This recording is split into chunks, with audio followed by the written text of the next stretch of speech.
So I'm going to say, everyone, put your hand up right now, please. You can take your hand down if you're younger. Not yet. Wait for it. Take your hand down if you're younger than 70. Take your hand down if you're younger than 80. Take your hand down if you're younger than 90.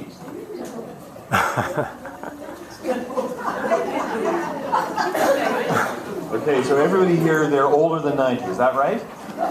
Sorry, older than 90. Good. And there's a good number of you. So there's many more of you here out of the group than you would expect there to be on average. And that's good. Everybody, as they get older, here's a comforting thought, everybody, as they get older, is more likely to die.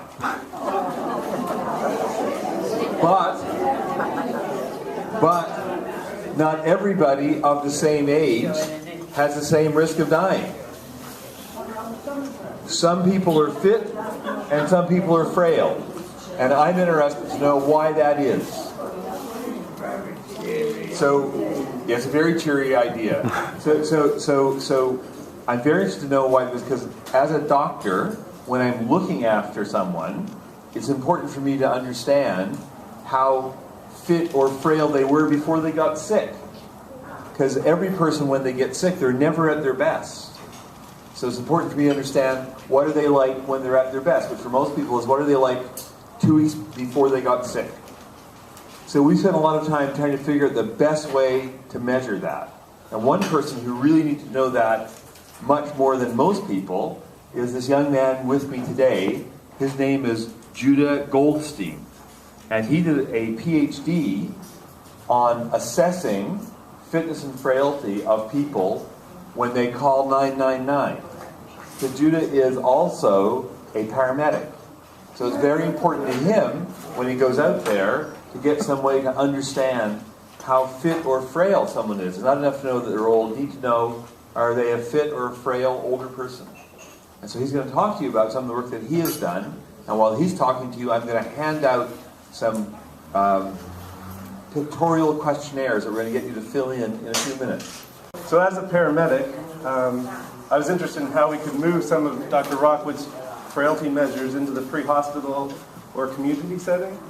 Because from my perspective, I don't think we do a great job of assessing function, how well people are able to get around at home, and some of those other things that are important once they become sick, and especially important once you try to determine goals of getting better. So I was interested in how we could move that into practice. So the first approach we took is we developed a survey that's based on this assessment that they do in hospital, and we gave that survey to family members as people were coming into the emergency department. I guess it's the accident and emergency department here. So that seemed to work out well, but it still took about 15 to 20 minutes to complete, and some emergency professionals feel like they don't have time in the emergency department, even though we actually do spend quite a bit of time there. So, the time and the barriers to completing these types of tools seems to be a barrier.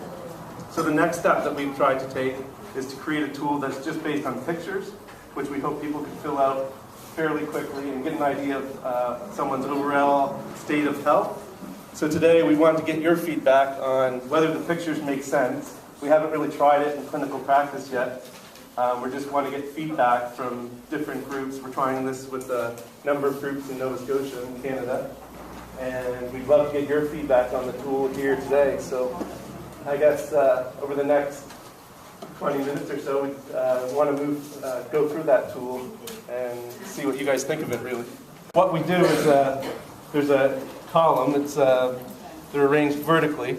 So you put a tick on where you think you might fit on a usual day. So some days you might be able to do things above where you ticked, but we want to know on most days where do you think you would fit. So you just pick one box in the column, and the tool is designed so that you think you might not be able to do the things above that tick, but probably do everything below the tick. So we want to see if that makes sense to you, if the pictures make sense. So the pictures might not make sense at all. It was developed by a group of researchers in Halifax and based on some other assessment tools. So we really don't know if the pictures will work for everyone. So we'd like to get you to tick off the picture that you think fits. And then if you have any comments about the pictures, feel free to write along the margins and give us your comments as well about the tool. So I want everyone to start looking at the eyes and the ears. Table coaches, eyes and ears.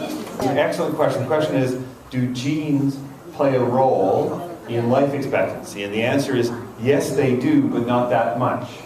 So I always say to people that one of the things that if you want to have a long life, it's important to choose your parents wisely. But after that, and that only accounts for about 25% of it, most of it is down to how you live your life. And the best way is to do what your mother told you. Do things in moderation and exercise. Everything in moderation. Now, when I come back again and talk, we'll put aside more time for questions. Thank you very much for this opportunity. I really appreciate it. Thanks.